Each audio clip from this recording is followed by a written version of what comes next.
आज हम लोग 6 क्वेश्चन बनाएंगे। दिया है समानांतर श्रेणी 3/4 कामा 2/3 कामा 7/12 कामा डैश डैश का अनंत पदों तक योगफल ज्ञात करें।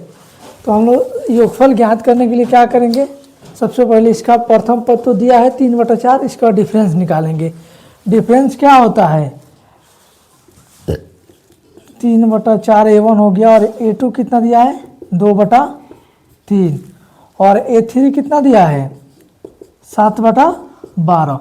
जब भी हम लोग डिफरेंस निकालते हैं ना, तो डिफरेंस क्या होता है A2 माइनस A1, और यहाँ हो जाएगा A3 माइनस A2। ऐसे करके क्या करते हैं, डिफरेंस निकालते हैं। तो दूसरा पद में से पहला पद को माइनस करेंगे तो क्या निकलेगा डिफरेंस, फिर तीसरा, ये दोनों क्या होगा बराबर आएगा, वही हम लोग क्या आ जाएगा डिफरेंस हो जाएगा। तो कितना दिया है दूसरा पद 2/3 का माइनस 3/4 दिया है। तो इसका डिफरेंस निकालेंगे हम लोग तो कितना हो जाएगा, एलसीएम लेंगे तो 12, तो 4 दूना का 8 हो जाएगा, और ये तितरी का 9 हो जाएगा। तो कितना आएगा -1/12, यानी कि हम लोग का डिफरेंस कितना आ गया -1/12 आ गया। इसी तरह इसमें से घटाएंगे 7/12 में से -2/3 को भी करेंगे तो क्या आएगा -1/12 आ जाएगा। तो हम लोग का समानांतर श्रेणी में योगफल ज्ञात करने के लिए क्या करते हैं, एस बराबर क्या होता है n/2 bracket 2a plus into फिर ब्रैकेट n-1 इंटू डी, उसके बाद ब्रैकेट को बंद कर दिया जाता है।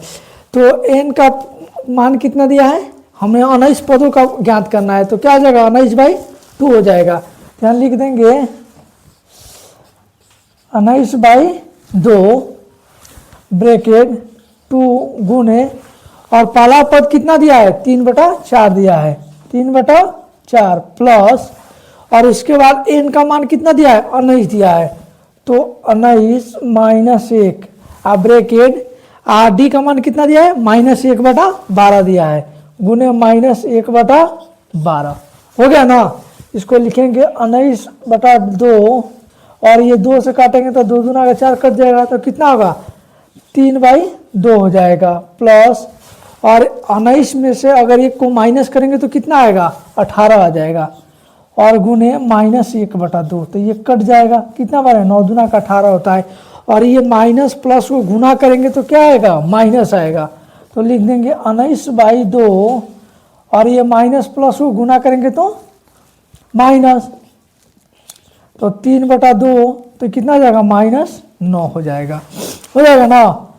अब यहाँ 19/2 हो जाएगा, फिर इसको जब हम एलसीएम लेंगे तो कितना आएगा 2 होगा ना, तो ये कितना होगा 9 दूना का 18 हो जाएगा, 3 माइनस 18 हो जाएगा, बराबर ये 19/2 गुने, और 18 में से 3 जाएगा तो कितना आएगा 15, कितना आएगा -15/2 हो जाएगा। तो इन दोनों को हम लोग क्या करेंगे गुना कर देंगे, तो ये हो जाएगा 2 दूना का 4 हो जाएगा, और इसमें गुना करेंगे तो कितना होगा 19×5 = 95, और 19 और हार्सिन कितना है 9, तो 19/9 कितना होता है 27 हो जाएगा, यानी कि 200 -275 बटा कितना आएगा 4 आएगा, यानी कि इन सभी संख्याओं का योगफल क्या हो जाएगा -275/4। अब अगला क्वेश्चन देखते हैं, दिया है समानांतर श्रेणी 13, 17, 21 डैश 89 पदों 89 का अंत से 7वां पद ज्ञात करना है।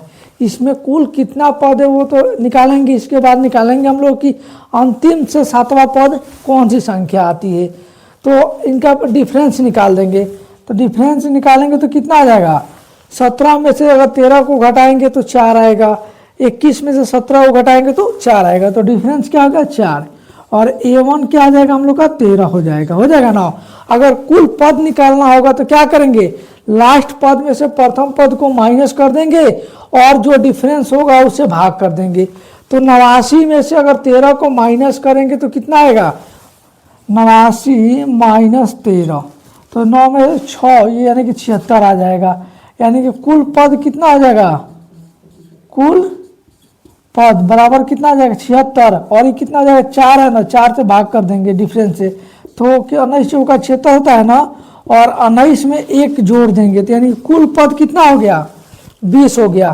कुल पद 20 हो गया ना, तो 20 में से अंतिम से 7वां पद निकालना है। तो 7वां पद क्या आएगा, 14 हो जाएगा। हम लोग को 7वां पद क्या हो जाएगा, 14वां पद हो जाएगा। यानी कि 14वां पद जो होगा अंतिम से 7वां पद होगा। तो 14वां पद ज्ञात करने के लिए क्या करेंगे, लिखेंगे T14, ए का मान कितना दिया है 13 प्लस 14 माइनस 1 इंटू डी का मान कितना दिया है, गुने 4 दिया है। तो ये कितना आ जाएगा 13 प्लस 14 में से 1 जाएगा तो कितना होगा 13 4, यानी कि 13 चौका 52 हो जाएगा और प्लस 13 यानी कितना हो जाएगा 65 हो जाएगा। अंतिम से 7वां पद क्या हम लोग का आएगा 65 आ जाएगा। तो हो गया ना समानांतर श्रेणी इतना इतना का अंतिम से 7वां पद क्या आएगा 65 पद जो आएगा 7वां पद होगा। और अगला क्वेश्चन दिया है 0 और 50 के बीच विषम संख्याओं का योगफल ज्ञात करें। तो विषम संख्या होती क्या है 1 3 5 7 डैश डैश डैश डैश और कहाँ तक जाएगा ये 49 तक जाएगा। तो इन संख्याओं को हम लोग को योगफल निकालना है। तो योगफल फिर इसी तरह निकालेंगे एसएन जिस तरह निकाले थे। तो प्रथम पद कितना दिया है 1, तो एसएन बराबर क्या हो जाएगा 1। तो टोटल पद कितना है, तो टोटल पद को क्या करेंगे अंतिम पद में से पहला पद को माइनस कर देंगे और डिफरेंस से क्या करेंगे भाग कर देंगे, ठीक है। तो कितना आ जाएगा ये हो जाएगा 48 और अंतर कितना दिया है 5 में से 3 जाएगा तो 2 और 3 में से 1 जाएगा तो 2 हो जाएगा, यानी कि 2 यानी कि 24 और 1 जोड़ देंगे तो कितना आएगा कुल पद कितना है 25 है। तो 25 है ना, तो यहाँ लिख देंगे 25/2 इंटू 2 गुने 1 क्या है प्रथम पद है ना, प्लस अब 25 माइनस 1 और गुने इनका जो डिफरेंस है 2 है ना। तो एसएन कितना दिया है एसएन बराबर हो जाएगा 25/2 और यहाँ 2 हो जाएगा और प्लस 24 हो जाएगा ना और गुने 2 हो जाएगा। तो 24 दूना का 48 और 2 कितना होता है 50 हो जाएगा। तो 50 बाई हो जाएगा ना 25 तो 25 दूना का 50 होता है ना। तो 25 गुना करेंगे तो कितना आ जाएगा 625, यानी कि 0 और 50 के बीच विषम संख्याओं का योगफल कितना होता है 600। 4 नंबर क्वेश्चन दिया है कि सिद्ध करें कि कॉस स्क्वायर 10 डिग्री और cos plus cos square 20 degree plus cos square 30 degree plus cos square 40 degree plus cos square 50 degree plus cos square 60 degree plus cos square 70 degree plus cos square 80 degree बराबर कितना सिद्ध करना है 4 सिद्ध करना है। तो कॉस स्क्वायर अब हम 10 डिग्री को ऐसे लिख सकते हैं ना, cos square 90 degree minus 80 degree हो जाएगा ना, क्या लिख देंगे प्लस फिर अगला को लिख देंगे कॉस स्क्वायर 20 डिग्री को लिख देंगे cos square 90 degree minus 70 degree हो जाएगा। तीसरा को फिर लिख देंगे cos square 90 degree minus 60 degree होगा प्लस कॉस स्क्वायर हो गया ना। इसके बाद हो जाएगा cos square 90 degree minus 50 degree हो जाएगा ना और प्लस इसके बाद फिर लिख देंगे कॉस स्क्वायर 50 डिग्री दिया है ना तो हो गया। तो इसके बाद लिख देंगे cos square 50 degree plus cos square 60 degree plus cos square 70 degree और प्लस कॉस स्क्वायर कितना दिया है 80 डिग्री दिया है ना। अब हम लोग जानते हैं कि कॉस स्क्वायर 90 माइनस थीटा क्या होता है साइन स्क्वायर थीटा होता है। तो इसको लिख देंगे साइन स्क्वायर 80 डिग्री हो जाएगा। प्लस इसको भी इसी तरह लिख देंगे साइन स्क्वायर 70 डिग्री, इसको भी लिख देंगे साइन स्क्वायर 60 डिग्री हो जाएगा ना। और इसको भी लिख देंगे कि साइन स्क्वायर 50 डिग्री हो जाएगा ना। Plus cos square 50 degree, cos square 50 degree plus cos square 60 degree plus cos square 70 degree plus cos square 80 degree. चलिए हम लोग क्या जानते हैं कि sine square theta plus cos square theta का मान क्या होता है, 1 होता है। Sine square theta plus cos square theta का मान, तो ये भी 80 डिग्री और ये भी 80 डिग्री है, तो इसका मान क्या आ जाएगा, 1 हो जाएगा।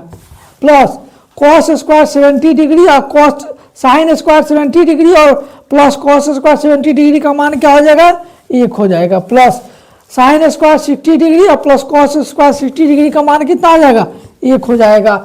और sine square 50 degree plus cos square 50 degree का मान क्या हो जाएगा, 1 हो जाएगा। तो 1 1 2 3 और 4, तो हम लोग को क्या हुआ, RHS से सिद्ध हो गया ना LHS कि हम sine cos square 10 degree plus cos square 20 degree plus cos square 30 degree plus cos square 40 degree cos square 50 degree plus cos square 60 degree plus cos square 70 degree plus cos square 80 degree बराबर कितना सिद्ध किए, 4 सिद्ध कर दिए। तो अब हम लोग का सिद्ध करना है। अगला क्वेश्चन दिया है कि कॉस ए बराबर 4/5 है, तो कॉट ए प्लस साइन ए का मान ज्ञात करना है। तो कॉस ए बराबर कितना दिया है, 4/5। तो कॉस ए का मान क्या होता है, हम लोग जानते हैं कि ये होता है बेस बाई हाइपोटेनस होता है ना। तो हाइपोटेनस कितना दिया है, एच कितना दिया है 5 और बी कितना दिया है 4। अब हमें ज्ञात करना है कॉट ए और साइन ए ज्ञात करना है। तो हमें एक चीज़ और निकालना होगा, इसमें पी का मान निकालना होगा। तो एच स्क्वायर बराबर क्या होता है, p square plus b square होता है ना। तो एच का मान कितना दिया है 5, तो यहाँ 5 का स्क्वायर कर देंगे। और p का मान निकालना है, तो पी स्क्वायर प्लस b का मान कितना दिया है, 4 दिया है, तो 4 का स्क्वायर कर देंगे। कितना हो जाएगा 25 बराबर पी स्क्वायर। चलो इसको अगर इसको इधर लाएंगे तो 25 और 4 चौका 16 हो जाएगा। ये पी स्क्वायर दिया है ना, तो पी स्क्वायर होगा तो 16, 25 में 16 जाएगा तो 9 और p इधर का आ जाएगा रूट हो जाएगा। तो p का मान निकालेंगे तो कितना आ जाएगा, रूट अगर बाहर निकालेंगे तो 3 हो जाएगा। p का मान कितना आ गया 3। हमें क्या ज्ञात करना है, कॉट ए। तो कॉट ए बराबर क्या होता है, कॉस ए का ठीक उल्टा होता है। तो कॉस ए का क्या नहीं, कॉट ए क्या होता है, तो कॉस ए बाई साइन ए होता है। तो क्या होगा, तो साइन होता है तो 4 क्या हो जाएगा 3 हो जाएगा। कॉट ए का क्या हो जाएगा 4/3 प्लस और साइन ए का मान क्या होता है, तो p बाई एच होता है, तो 3/5 हो जाएगा, 3/5 हो जाएगा। तो ये कितना निकल जाएगा, पंक्तियाँ ही 15, अगर 3 से इसको भाग करेंगे तो 5 आएगा, तो 5 चौका 20 प्लस 5 15 तो 3 का 9 हो जाएगा, यानी 29/15 आ जाएगा। हमें मान कॉट ए प्लस साइन ए का मान कितना आ जाएगा, 29/15 आ जाएगा। अब अगला क्वेश्चन दिया है कि किसी समानांतर श्रेणी का 8वां पद -23 तथा 12वां पद -39 है, तो समानांतर श्रेणी के प्रथम पद और द्वितीय पद निकाले। तो प्रथम पद दिया है 8, 8वां पद को कैसे लिखा जाता है, तो a प्लस ये 8 दिया है ना, तो 7d लिखा जाता है। तो कितना दिया है -23 दिया है, इसको इक्वेशन 1 मान लेंगे, मानेंगे ना। इसके बाद अगला को दिया है 12वां पद, तो 12वां पद को क्या लिखेंगे, a प्लस 11d दिया है और इसको -39 दिया है ना। अगर इक्वेशन 1 और 2 घटाएंगे, मान लो कि 2 में से अगर 1 को घटाएंगे ना, ये 2 हो गया। अगर 2 - 1 करेंगे ना, तो ये वाला क्या हो जाएगा, प्लस हो, माइनस कर देंगे, माइनस हो जाएगा। तो 11 में से 7 घटाएंगे तो कितना आएगा, ये कट जाएगा, 4d हो जाएगा। क्योंकि ये वाला ऊपर है तो 7 माइनस होगा तो +4d आएगा ना। तो इसको हम लोग क्या करेंगे, जुट जाएगा, जोड़ेंगे तो ये माइनस माइनस क्या हो जाएगा, प्लस हो जाएगा। तो 39 में से अगर 23 को घटाते हैं तो माइनस कितना आएगा, 16 आ जाएगा। तो डी का मान कितना आ रहा है, 4 का 16, डी का मान कितना आ रहा है, -4 आ रहा है। डी का मान क्या आ रहा है, -4 आ रहा है। अब हम ए का मान ज्ञात करने के लिए क्या करेंगे, ए का मान या तो इसमें फर्स्ट में रख देंगे या सेकंड में रख देंगे डी का मान, तो ए का मान ज्ञात हो जाएगा। तो देखिए किसी फर्स्ट समीकरण में रखते हैं, ए प्लस क्या दिया है 7 गुने -4 बराबर -23 हो जाएगा। तो ए प्लस कितना जाएगा, 7 का 28 होता है, -28 हो जाएगा बराबर -23 हो जाएगा। और ये माइनस प्लस माइनस अगर इधर लाएंगे तो प्लस हो जाएगा। तो प्रथम पद कितना हो जाएगा, इधर लाएंगे तो 23, 28 में से अगर 23 को घटाएंगे तो कितना आएगा, 5 आएगा। हम लोग का प्रथम पद क्या आ जाएगा, 5 आ जाएगा, प्रथम पद 5 आ जाएगा। और सेकंड पद क्या होगा, इसमें -4 कर देंगे। सेकंड पद के लिए क्या करेंगे, -4 कर देंगे यानी कि 1 आएगा। तो प्रथम पद क्या हो जाएगा, 5 और दूसरा पद क्या हो जाएगा, 1 हो जाएगा।